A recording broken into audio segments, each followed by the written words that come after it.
अक्सर लोग एक सवाल पूछते हैं, ब्रह्मा जी की पूजा बाकी देवताओं के मुकाबले कम क्यों होती है? इसका आंसर किसी एक रीजन में नहीं छुपा है। इसके पीछे रिलीजियस, हिस्टोरिकल, फिलोसॉफिकल और कल्चरल सभी पर्सपेक्टिव्स का रोल माना जाता है। आइए इस टॉपिक को एक बैलेंस्ड और सिंपल वे में समझते हैं। पहला रीजन, त्रिदेव का रोल डिवीजन। हिंदू फिलॉसफी के अकॉर्डिंग त्रिदेव की रेस्पॉन्सिबिलिटीज क्लियरली डिवाइडेड मानी जाती हैं। ब्रह्मा क्रिएशन के लिए, विष्णु सस्टेनेंस या मेंटेनेंस के लिए और शिव ट्रांसफॉर्मेशन या डिसोल्यूशन के लिए। ऐसा माना जाता है कि जब क्रिएशन का काम कंप्लीट हो जाता है तो ब्रह्मा जी का रोल सिंबॉलिक हो जाता है, जबकि विष्णु और शिव का रोल कंटिन्यूअसली एक्टिव रहता है। इसी वजह से टाइम के साथ भक्ति ट्रेडिशंस का फोकस विष्णु और शिव की वर्शिप की तरफ ज्यादा शिफ्ट होता चला गया। दूसरा रीजन, पुराणों में मिलने वाली कथाएं। कुछ पौराणिक टेक्स्ट्स में ब्रह्मा और सरस्वती से जुड़ी कथाओं का मेंशन मिलता है। इन स्टोरीज को अलग अलग ट्रेडिशंस डिफरेंट वेज में इंटरप्रेट करती हैं। कहीं इन्हें सिंबॉलिक माना जाता है तो कहीं इनका संबंध ब्रह्मा जी की लिमिटेड वर्शिप से जोड़ा जाता है। यह समझना जरूरी है कि ये कथाएं एक ही फिक्स्ड मीनिंग में नहीं बल्कि कॉन्टेक्स्ट और इंटरप्रिटेशन पर डिपेंड करती हैं।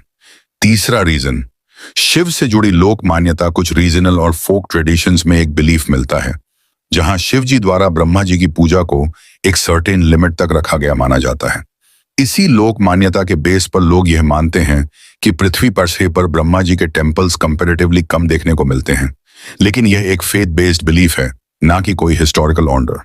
चौथा रीजन, अवतार ट्रेडिशन का एब्सेंस। विष्णु और शिव से जुड़ी ट्रेडिशंस में अवतार्स एंड मल्टीपल फॉर्म्स की स्टोरीज मिलती हैं जो डिवोटीज के साथ इमोशनल कनेक्शन बनाती हैं। ब्रह्मा जी के कॉन्टेक्स्ट में ऐसी अवतार ट्रेडिशन वाइडली फॉलो नहीं हुई। इस वजह से उनसे जुड़ी स्टोरीज, फेस्टिवल्स और टेम्पल्स लिमिटेड ही रहे।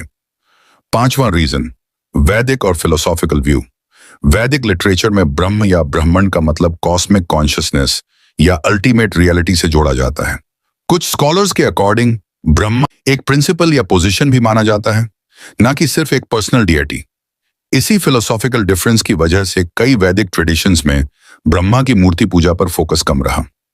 छठा रीजन, यज्ञ ट्रेडिशन से संबंध। एंशिएंट टाइम्स में यज्ञ और वैदिक रिचुअल्स का सोसाइटी में काफी इंपॉर्टेंट रोल था, जहां ब्रह्मा जी का स्मरण किया जाता था। जैसे जैसे टाइम के साथ यज्ञ ट्रेडिशन कम होती गई, वैसे वैसे ब्रह्मा जी की वर्शिप भी लेस विजिबल होती चली गई। कंक्लूजन इस तरह, ब्रह्मा जी की पूजा कम होने के पीछे कोई एक सिंगल रीजन नहीं है। यह एक कॉम्बिनेशन है फिलॉसफी, ट्रेडिशन, इंटरप्रिटेशन और टाइम के साथ आए सोशल चेंजेस का।